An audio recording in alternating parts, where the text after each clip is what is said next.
It's time for the Las Vegas Sportsline. Brought to you by the Golden Nugget with sports director Tony Miller. Money won is twice as sweet as money earned. Presented by WagerTalk.com. And hello, everybody. Welcome to the Friday edition of the Las Vegas Sportsline. I'm Dave Cokin. Teddy Covers is with me in studio today. Tony Miller will be along from the Golden Nugget in just a little bit.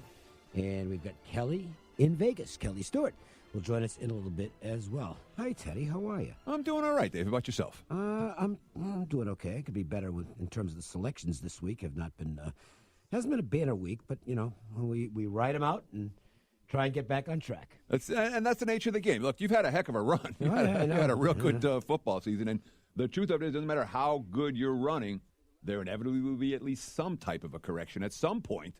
You're allowed to have a little one, just don't have a big one. And and the Valley was the peak of the Valley was Arizona State last night, which was a thoroughly aggravating loser. But they happened. Let's talk about the Lakers winning a Thursday thriller in Oklahoma City, and now news comes today that the NBA says, well, the refs blew a call. Can't change the result now. Well, the end result was, the call on Russell Westbrook's three at the buzzer in regulation. It had to get to overtime, and then all's well and done because the Lakers ended up winning an OT, so the bad call didn't cost the team a win, as does happen so often. But I'd say that people's like, why does the league do that and say there was a bad call? Because it was. Yeah, and it's worth going back after the games are played and saying, let's fix this. Yeah, this was a mistake. The transparency is a good thing, not a bad thing. Yeah, it's an integrity matter. We're looking at this stuff, and we admit there was a mistake made, and we'll try not to let it happen again. That's a good thing. And with referee training and all that, but Kyle Kuzma, what a game! I mean, everyone's like the Lakers are LeBron and blank. Well, it's LeBron, Kuzma, and blank. No doubt, he has to be mentioned. He has to be in that sense right now. He is developing into a very good NBA player and was a difference maker last night. I thought he'd be an NBA player coming out of Utah. Didn't imagine he'd ever be anything like this. No. Just a guy. But he's really good. He's a stud. Yes, he is. He was the difference between winning and losing last night. 76ers made a bit of a statement last night. We'll talk more about them. No, we probably won't talk about more about them today. But that's a good win for them in Indiana last night. Embiid was iffy to play. He ended up playing, put up some good numbers. And Philadelphia kind of looks like they've put the chemistry issues that appeared to be prevalent on this team kind of in the rearview mirror now. Might they be a team that's ready to make a little move in the Eastern Conference? Oh, yeah, and then they're not far out. You have the Bucks, the Raptors, the Pacers, and the Sixers now with Indiana and Philly tied of the 3 and 4 spots, and then Boston sitting at 5. And, I would expect Philly to be in the top 3 by the end of the season. They have that type of roster, and it's taken some time with the Sixers, particularly on the road. But they've shown it now the last couple of games on the highway. They've come out with a little bit of a statement, and they certainly did that last night against a Pacers team that has probably overachieved a little bit over the first half of the campaign, but still a good team. But, when it comes to class, Philly showed they were the class last night. And not making a statement, or making a statement that we're still the same team as we've been all along. Nebraska, longest home winning streak in the country. Big game last night against Michigan State for their at-large chances at the end of the year. Couldn't get it done, and the heat now is on Tim Miles. So they're not happy in Nebraska. They felt, and I can't. Boy, this is a tough one because I understand that the frustration getting to the NIT isn't enough, but at the same time, it's Nebraska, and they're just not a basketball school. So I can't really knock Miles, but you got to win one of these once in a while, and they needed this game last night against Michigan State, and they came up short. Yeah, I'm a huge Miles fan. Well, so am I, and that's why I'm a little biased here, but maybe it's just not the right place. And I would be happy if Nebraska continued to lose every time they're on TV. Let them lose. Because we're talking about not one of we're talking about the single best point spread team in college basketball over the last 2 years. In terms of what they were expected to do game by game versus what they've actually done. No coach in college basketball has overachieved more than Tim Miles. See, and I agree with that. I understand their frustration in Cornhusker country. What do they expect? They're just not, at this point, equipped to compete and win year in and year out against the real Big Ten traditional powers. They're respectable enough to pull off a win here and there against them and beat the lower echelon teams in the league, but they just don't have the talent or recruiting base to go out there and beat the Michigans and the Michigan States of the world on an even and consistent basis. And regardless of what head coach they have, that will continue to be the case. So and that's where I differ on Miles as opposed to Chambers. I think Chambers has got to go.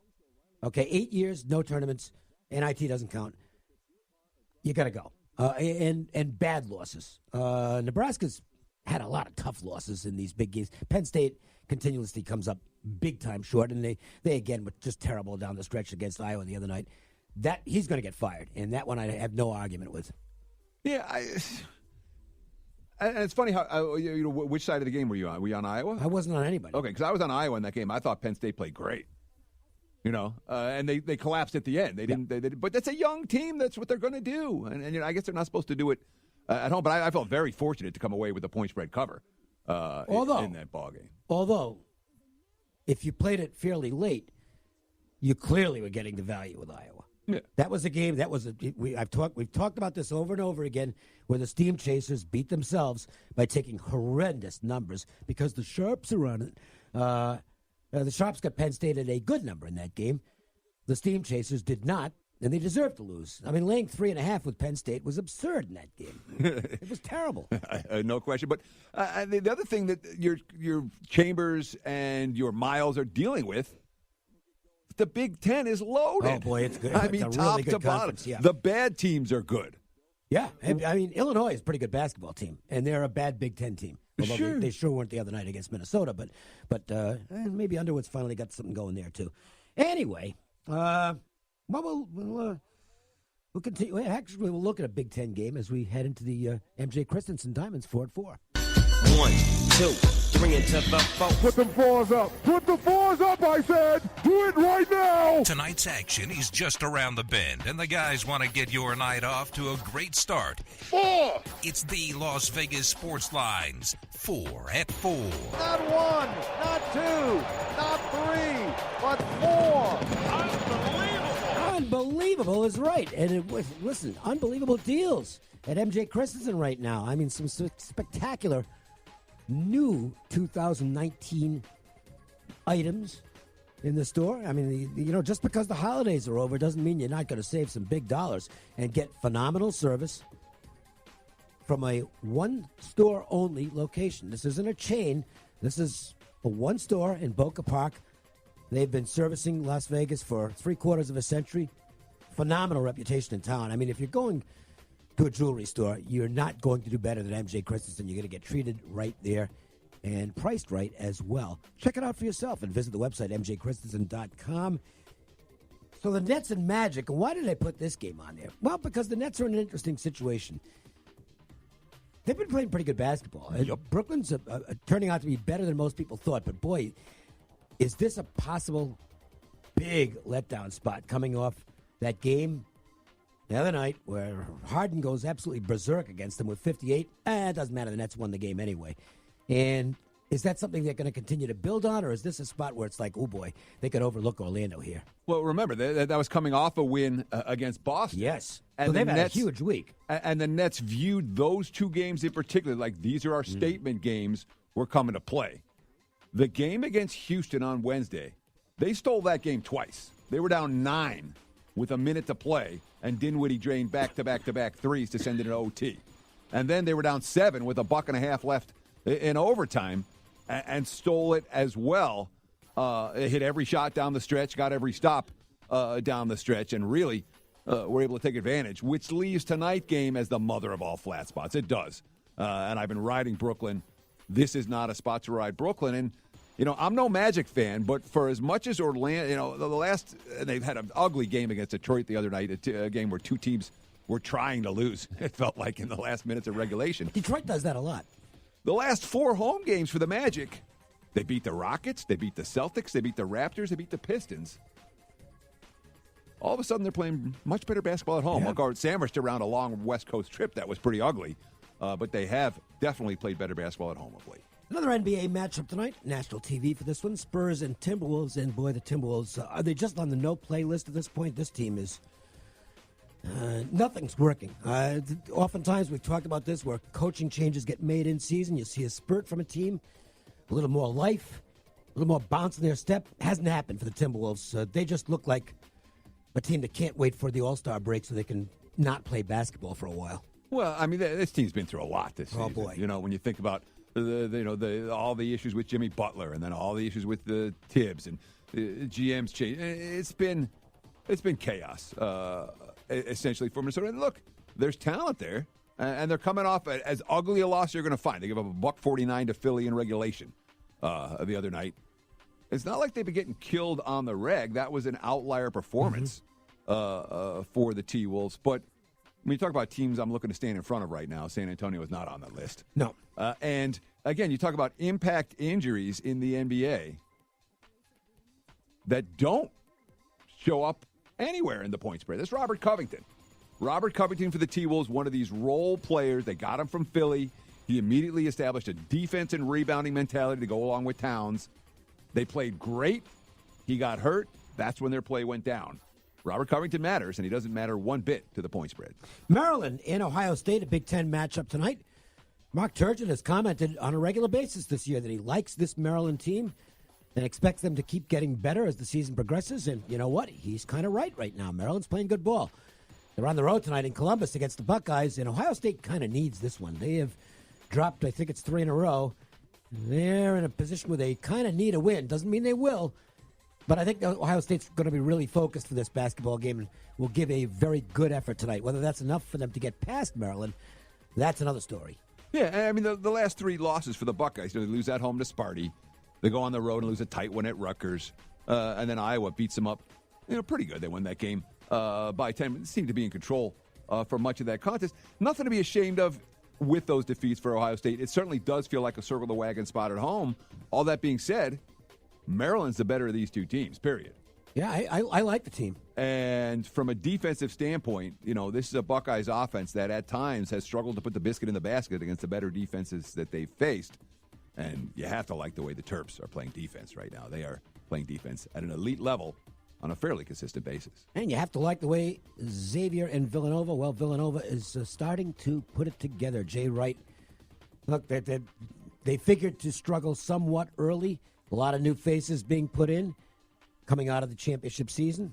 But you knew Wright was going to get it right.